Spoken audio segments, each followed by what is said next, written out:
If you are watching this video, I believe that God led you here because He wants you to finally let go of the stress and anxiety that you've probably been carrying around money for years. Most believers, when they are facing financial hurdles, when they have financial needs like paying rent, dealing with another emergency, another family thing that's coming up, their first instinct is to petition God, petition Jehovah Jireh, begging Him to meet this need, begging Him to answer this prayer. And what if I was to say that that is wrong? Not the part about the prayer. That's always right, always good. But what you're praying for, money. I believe that the Lord doesn't want you to pray more about and for money. I actually believe that He wants you to pray differently. Hi, my name is Jenny JB. I am a money coach and credit expert, and I help first gens, children of immigrants like me, plus couples, break generational cycles of debt to become the first in their family to build financial freedom. And outside of these titles that I've just listed, the title that I take the most pride in is being a daughter of the Lord. And by the end of this video, I want to share with you the one revelation that radically changed how I perceived money. And it helped me to shift from a mindset that attracted poverty to one that is helping me and my clients build wealth. Now, I'm going to ask you a quick question, and you're going to answer. How would you describe heaven? Now, if you grew up in church, you probably have heard songs, sermons preached about heaven. And one of the descriptors is probably the pearly gates, right? Everyone is praying about how they will feel when they see those pearly gates. Another descriptor of heaven is streets paved with gold. One of my favorites is actually the fact that there's mansions in heaven. And according to the word, if you believe, one of them will have your name on it. Those structures will be bejeweled with the most beautiful rubies and gemstones that you have ever seen. And I love that descriptor because it made me realize that heaven is not raggedy. It is full and abundant. It has beauty that catches your attention. And it's just not just material beauty, right? But we're focusing on that right now. And the reason why I say this is because when I sat with that question, it was a follow-up question that the Lord asked me. And that question was, what is the equivalent on earth? I said, what do you mean, Lord? What do people pave the road with on earth? And I said, cement. And He said, exactly, daughter. My people are praying for what is the equivalent of cement in heaven. Talk about mind blown. There's a reason why I believe that the Lord does not want you to pray more about money, because in heaven, you're walking on it. You take strolls on it. And although we're not there yet, you are an ambassador of heaven, right?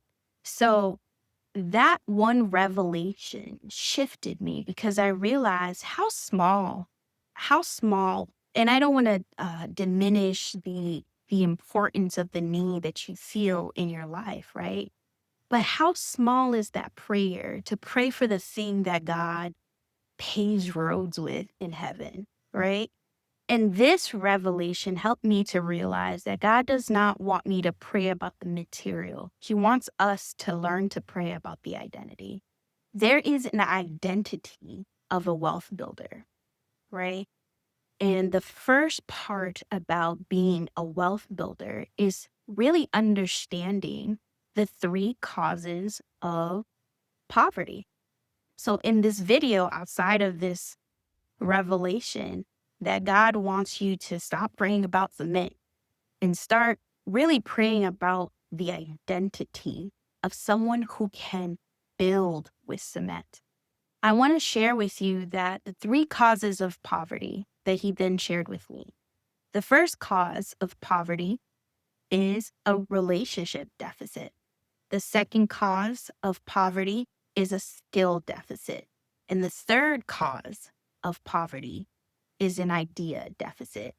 Everything that you've probably wrestled with in your journey of wealth building, I promise you can probably fall into those 3 categories: relationship deficit, skill deficit, and idea deficit. When you understand those 3 lanes, you can start building the foundation to wealth. So, for example, if you someone who has a hard time building relationship, I would like to say to you that I understand. And that might be something that's causing wealth to not be attracted to you, because wealth is attracted to community. It is attracted to relationships. People who are placing your name in different spaces is what brings certain opportunities to your door. So this is an invitation to really do a relationship audit. What are the relationships in your life? Are they honorable?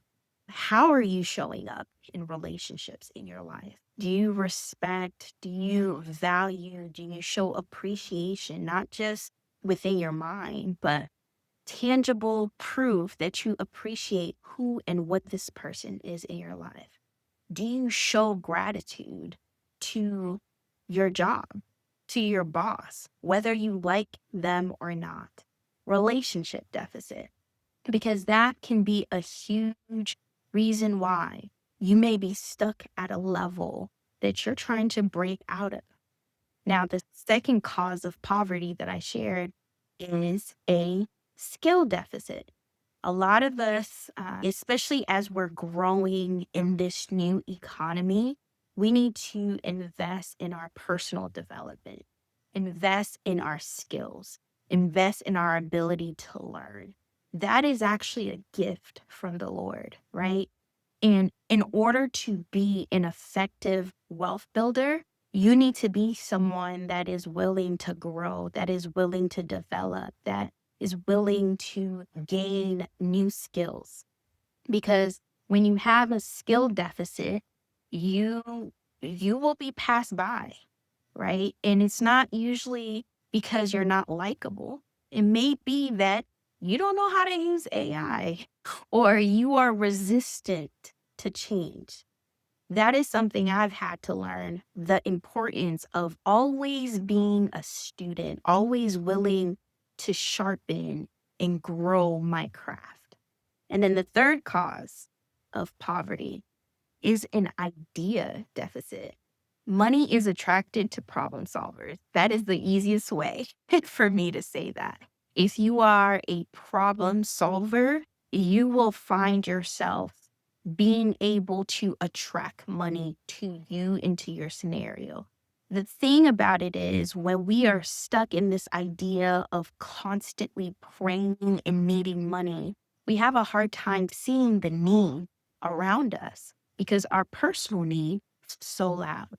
One activity that I would recommend for those of us that want to grow from that place of poverty and grow from that place of struggle, because sometimes you're not poor, you're just struggling and you're done with struggling, because who wants that?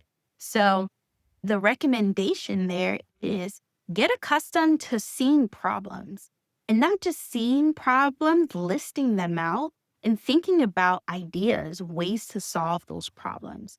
That is a skill, the ability to see something and ask your brain to engage with the possibility of a solution. So I felt really led by the Lord to share this video, because on this channel, I will be sharing tools, resources to help you on your wealth building journey.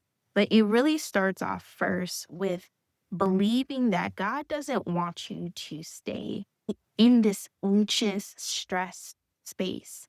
He wants you to live abundantly. You are a ambassador. So please subscribe, hit the subscribe button, and I will see you soon. Bye.